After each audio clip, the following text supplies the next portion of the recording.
Tomorrow, we get to talk about attendance and students leaving early instead of not having football, and that's awesome. We'll talk with Michael Katz about football next.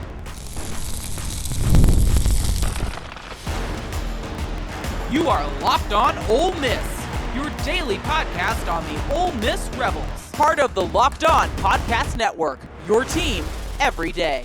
Welcome to the Locked On Ole Miss podcast. I'm your host, Stephen Willis, and we are going to talk the Georgia State Panthers and bring in Michael Katz, the Ole Miss insider, to tell you all about Ole Miss on the eve of game day. We're going to gossip if we can.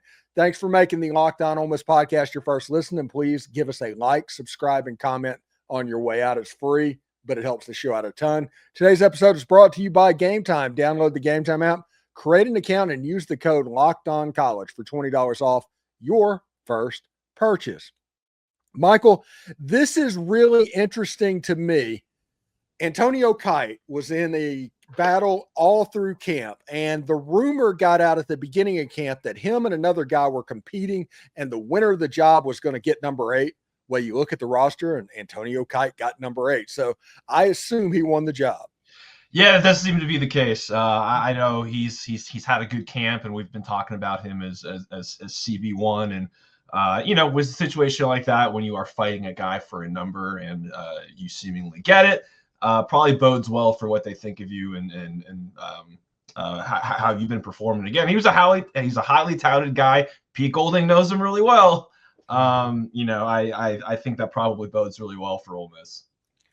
Yeah, it's really interesting because we had 8 months of no football basically going through there. And we finally are there tomorrow to where Saturday football is going to happen. There's already been some college games, but Saturday football is going to happen tomorrow.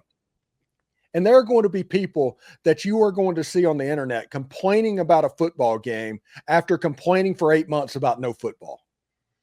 Yeah, I mean, listen, we're recording this on Thursday. We've got, I think, 17 games on today. I am so excited at the prospect of having things to talk about that aren't roster changes and watching people stretch. It's here, man. It's here, and Saturday. We'll have some stuff to talk about at Ole Miss too. So it's nice it's finally here. But yeah, there's always going to be people who are pissed off. That's just the way it goes. I can't appease everybody, but I again, as a guy who covers football, and you understand this too, as a football sickos, this is when we shine. Like, this is what we need. I'm off season long enough. Well, like let's go. Yeah, it's the crazy thing because I do this and I talk basketball and I talk baseball and I talk other sports and all the stuff because I have to. But football's the thing. It's football every single day. I want to make sure at least one segment on my podcast every day is football related. You got to give the people what they want. Yeah. The because if you're at Ole Miss, it's like 85% football, 10%. Well, actually, probably 5 and 5 men's basketball and baseball, and then the rest is everything else. Yeah, no, listen, I know that some people don't put a lot of stock in numbers and metrics, but those sorts of things don't lie when it comes to views and things of that nature. Yeah, I was talking to somebody the other day, and it's like, what are you doing a video on? Have you done anything on the special teams, the kickers? And I was like, the surest fire way to have a video with 200 views is to do a video on the kickers. Yeah, I'm going to be honest. I wasn't, they obviously had the roster, the number change graphic today. Was not expecting to see a punter and a kicker on there. I mean, good for Oscar Bird and the other kicker who I think recently got added to the roster. But yeah, numbers, you know what? They deserve the numbers they want to. Yes, and Oscar Bird is a former professional Aussie rules football player. I want him to run the ball and truck somebody. I want to see it happen. I will I will do all of that. Come on. Yeah, obviously you never want breakdowns in punt coverage, but if there is a guy who you feel better about being on the back end of that situation, it's probably him. He's huge, man. I mean, he's like 6'4", 215. He's formidable. And it's funny that you hear him doing the interviews and all that, and it's just another Australian punter that's come over that has that sense of humor, that personality. Either they're doing that right in Australia or we're doing it way wrong. Maybe a little bit of both. It's crazy because they're in such good spirits and they have good times and all of that. And that's pretty cool. How old is Oscar? Do you know that? I believe I think his birthday was 2001. So, because I know the website, I think it had it incorrect at one point. I think it was 2001. So he's got to be 24-ish. Okay. So, yeah, so he could enjoy the States too. On the episode of the season, he kind of looked like a full-grown man. It was one of those things like that is not an 18-year-old. That is not your normal fresh out of high school gentleman. So before the game starts tomorrow, what are you hearing? What's going on? What's the gossip? Well, I mean, I feel like it's weird because, like, obviously we didn't have any practice viewings this week, which probably makes things more gossipy, right? That's just the way it goes. Offensive line, man, like what is it going to look like? Who's actually going to be ready and who's going to play? I think that's a really big one for me.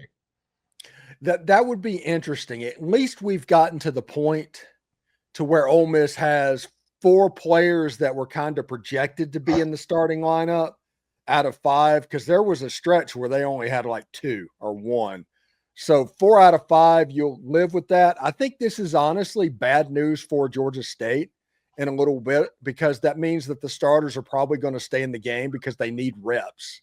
And somebody's going to say Lane's running up the score. No, he has to do this. Kentucky is on the schedule next week. They have to get as right as they can this week.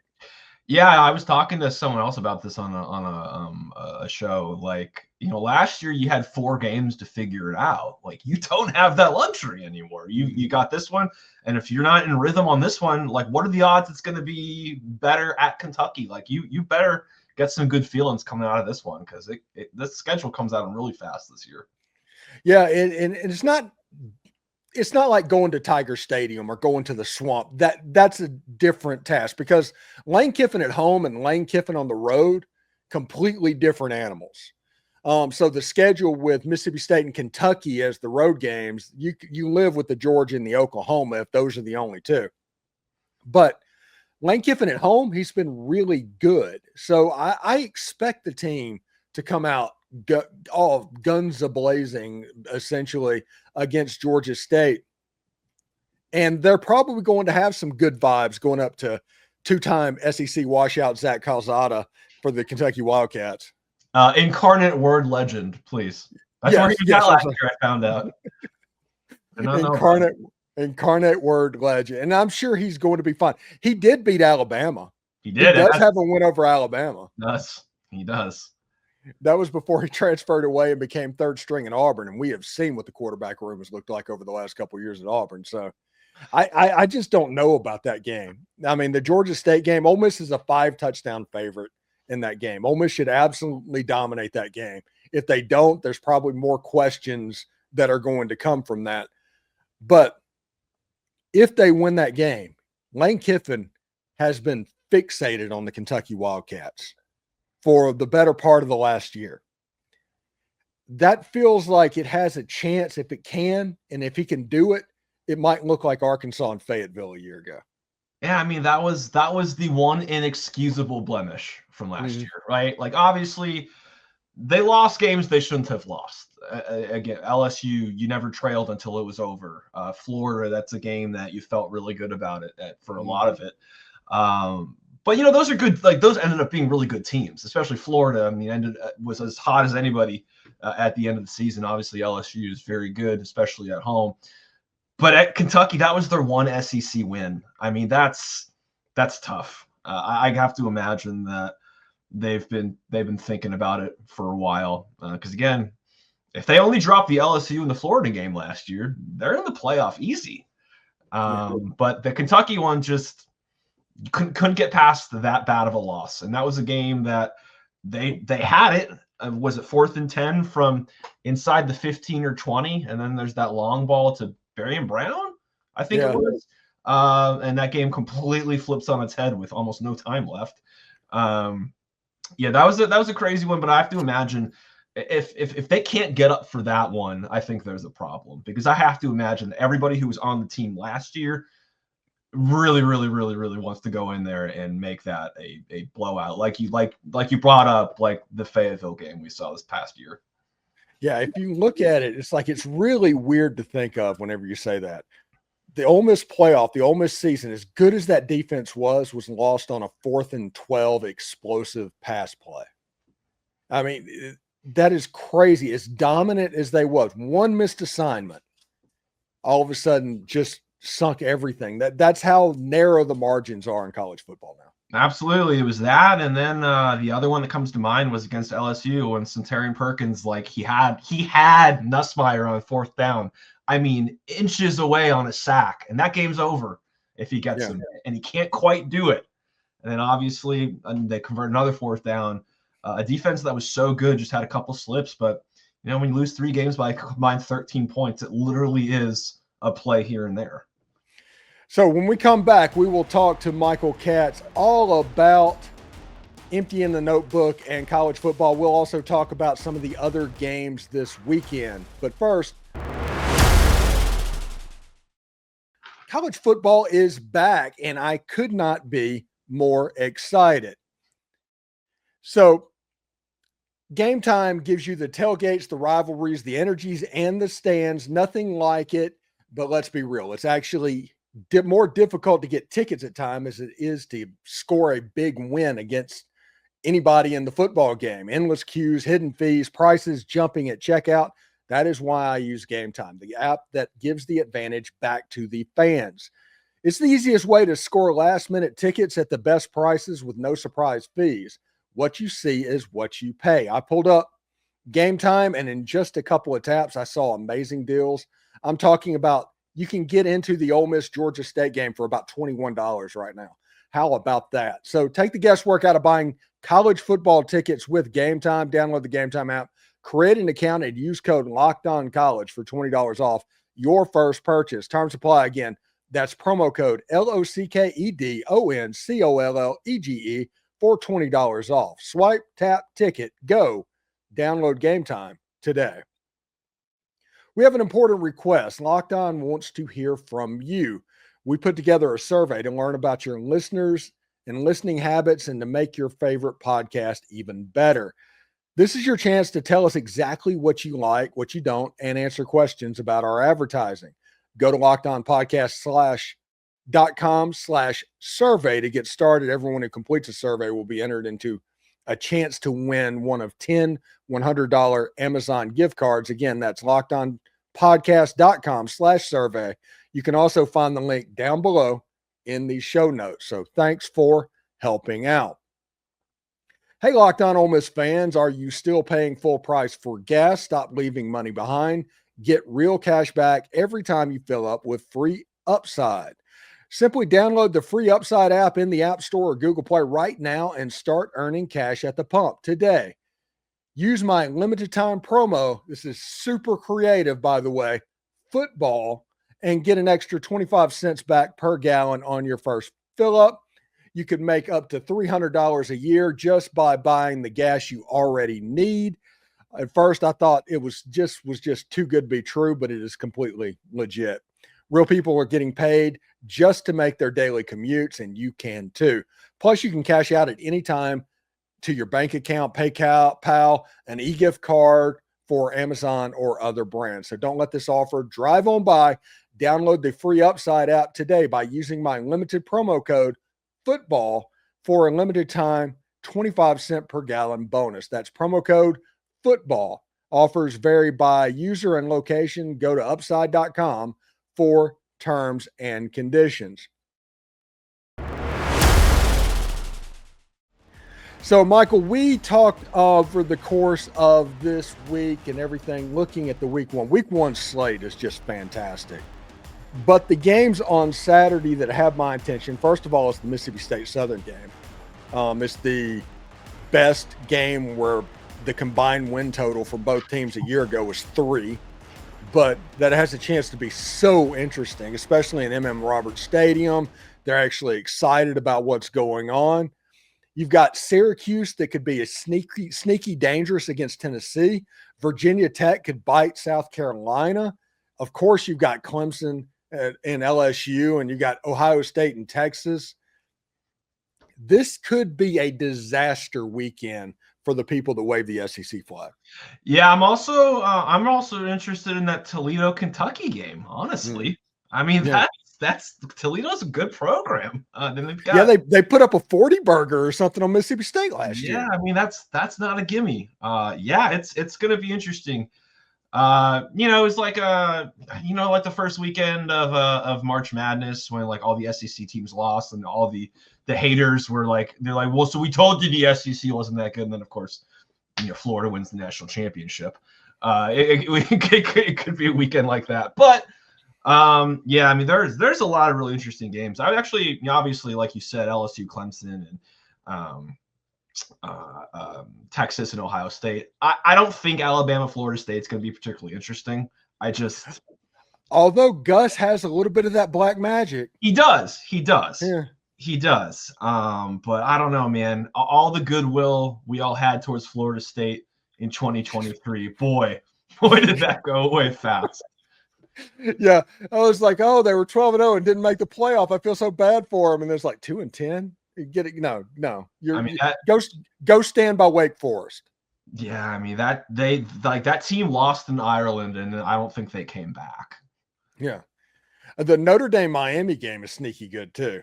Yeah, I'm a USC grad, so it's hard for me to say nice things about Notre Dame, but Notre Dame's really, really good. That's a great team. They run the ball really well. They play great defense. I don't know about the quarterback situation. I know he's a young kid. We know what Miami's quarterback is. It's Ole Miss's best friend Carson Beck, depending on the year.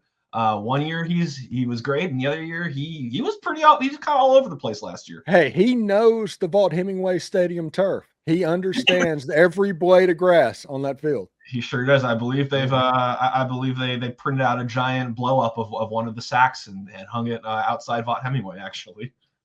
Oh, yeah, I think it's him getting taken down. Yeah, but it's a big year for him too. He's got a lot of money riding on this thing. So yeah, something that's pretty interesting is dominant as this defensive line was and everything. The best defensive play that everybody remembers from last year was Xavier Harris. Yeah, against Georgia, that play when all of the defensive linemen just completely whipped the Georgia offensive line and Xavier just engulfed the running back. Yeah, that was, and again, he's the one that's back. You talk about all the guys who aren't back. It's pretty good. He's a pretty good one to have back. I'm actually really interested about the Beamer Bowl, the South Carolina Virginia Tech game.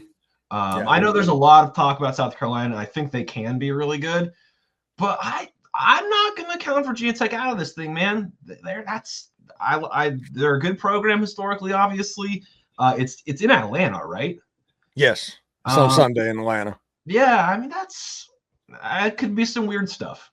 Whenever Virginia Tech lost to Vandy, everybody just forgot about them. They immediately went on the trash heap. They're not going to be good. They're obviously trash because they got beat by Vanderbilt. And it didn't help that like 2 weeks later, Georgia State took down Vanderbilt. Yeah. Yeah. First couple weeks, Vanderbilt was very different from the Vanderbilt we saw October-ish. That was the Magic team. I want two things to happen. If two things happen, is I can go into the ground as a happy man whenever it happens. First of all, Vanderbilt needs to beat Auburn again. Diego Tapia, baby. Yeah, that just needs to happen. That's the way it is. And the other thing is, I want to see what Alabama fans would do if Vanderbilt beat Alabama on their home field. I want to see what that looks like.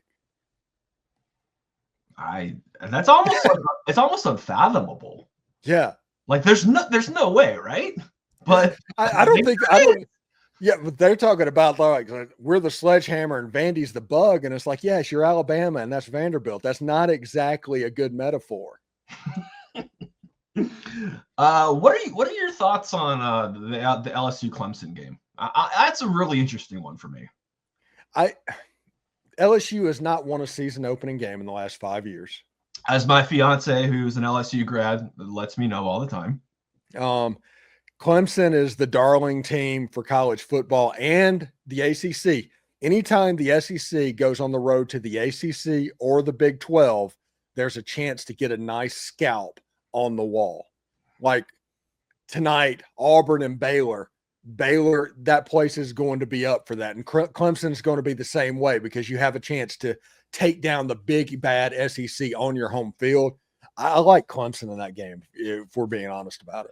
I do too. I really like Nussmeier and the receivers and whatnot. But, man, Clemson, their defensive line is so good. And then obviously Cade Clubnik is fantastic, and they've got a lot coming back on offense too. And I think playing the whole Death Valley conversation is going to be absolutely miserable after that one. But I'm leaning Clemson. I wouldn't be surprised if LSU can pull it off, but I'm leaning Clemson. Would it not be hilarious if Dabo did his run down the hill thing and tripped in the middle? He like face planted, rolled down the hill. Now that would be amazing, and now I'm kind of rooting for it. I want him to be okay. I don't want him to get hurt, but yeah. Honestly, I'm surprised it doesn't happen more. Yeah, like if you got guys that like they're wearing their cleats, aren't they, when they're running down? Like, how are you not sliding? Well, I think that is like one of those loose felts over the grass that gives, so the cleats go into the ground a little bit. Because I was like, man, running on concrete with cleats is not a recipe. No. That is not good at all. What do you got going on over at the Daily Journal besides that great story on the left-handed quarterbacks? Everybody needs to check that out. I think even Ryan McGee was like, oh, why didn't I think of that? Michael Katz was actually on that ball. What do you got going on this weekend for game weekend? Yeah, so obviously it's here, which is crazy. Again, it's recording this on Thursday. For the most part, my stuff is in right now. But we talked to a couple guys this week. We talked to Austin this week. We talked to Caden Lee.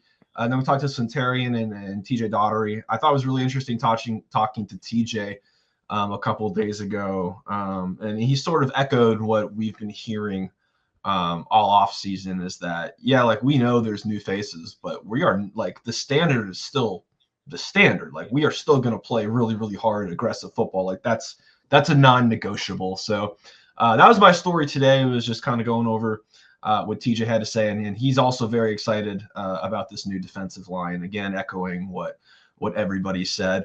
Obviously, I will be at the Vaught on Saturday.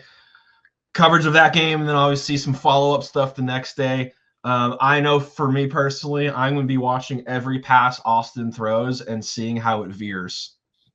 That's just how I work now. Literally, since I started writing that story, every pass anybody throws in practice, I'm like, it does veer. I was like, okay, the physics guys were right. Yeah, it's amazing. Physics works. It does. So, all right. Thank you very much for stopping by, and thank you for being on the show, man. Check out Michael Katz Daily Journal, Northeast Mississippi Daily Journal, with all kinds of good stuff. We'll take care, and we'll see you next time, bud. Appreciate you. All right. Thanks for making the Locked On Ole Miss podcast your first listen and primary source for Ole Miss sports. We pride ourselves on offering the most comprehensive perspectives, which is why we're the front door of Ole Miss. If you don't believe me, check out Google Ole Miss podcast and see how much we come up. Just don't forget to subscribe, like, and comment to the podcast. It helps the show, and it's completely free. Your support means the world to us. Another big development for Locked On, college football fans. Locked On and Fire TV are presenting the College Football Kickoff, your ultimate college football weekly preview. Drake Toll of Locked On Big 12 leads the conversation alongside two-time AP Coach of the Year, Gary Patterson, former star Jesse Holley, and Locked On's local expert. College football preview is only Locked On can do it. Catch College Football Kickoff every Thursday throughout the season, only on Fire TV. Howdy toddy, everybody. And remember, analytics is just the old English word that means bad football.